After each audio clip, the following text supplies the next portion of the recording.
What I don't understand is, let's talk about the black community. If you like the black community and you're a Republican, even though you are a brother who has a lot of melanin in him, they say you're not black.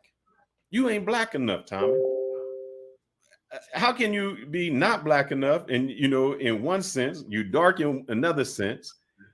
Why is it with the black community? We're the only community that thinks monolithic, where you can only think one way. Is that why we are where we at now? We in one box? Well, because they were told that. What did Joe Biden say? If you ain't black, you vote. I don't have to tell you a good reason to vote for me. If you don't vote for me, you ain't black. That's right.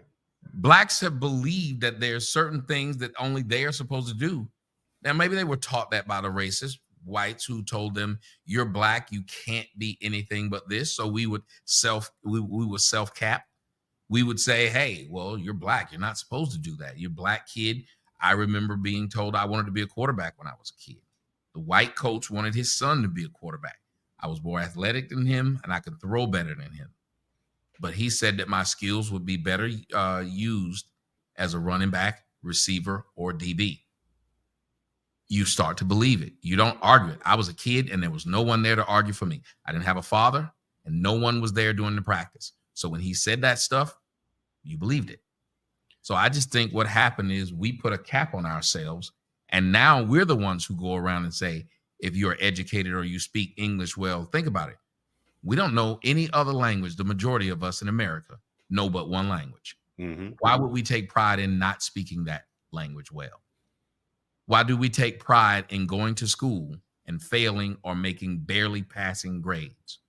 Why do we take pride in being the bane of people's existence to where they don't want to ride the bus with us? They don't want to live in the neighborhood with us. I heard someone talking today, and he said, Tommy represents those coons.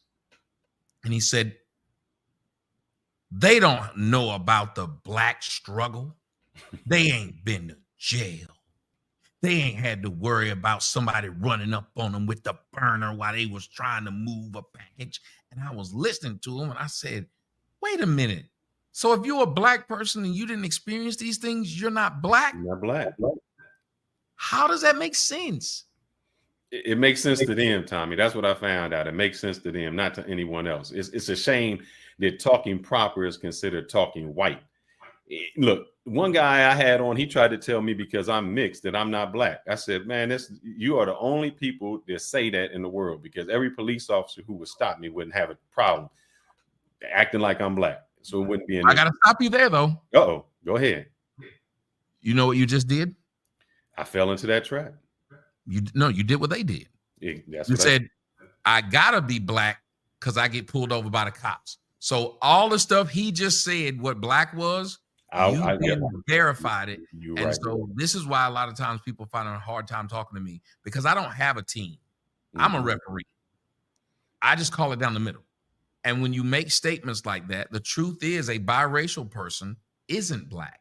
Mm-hmm. Because if you say, well, they tell us we're black, aren't you doing exactly what the coach told me I couldn't play? I'm doing exactly like that. Exactly. You're doing exactly that. So the white man tells you you're black because you have a drop on you. You know, that's like, it's like a high-end store that realizes a couple of stitches are off with the clothes. So you know what they do? They ship them to this other store and they go and sell it there because they know they can't sell it to their high-end clientele with the flaw in it.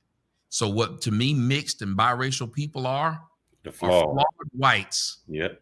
And they just throw them in this bin, and everybody else, like when they go and get the flawed Tommy or the flawed, I don't know, I'm not a dresser. So whatever the nice clothes are, the flawed clothes, when they can get them for cheap. That's what blacks are. Blacks just want to get the flawed clothes for cheap so they can say they're a part of them. So they can say, I too am now wearing Versace. Well, it seems like with the culture, we don't want to be black. I mean, black women wearing wigs and white hair. So, I mean, do we really want to be black? Are we ashamed of the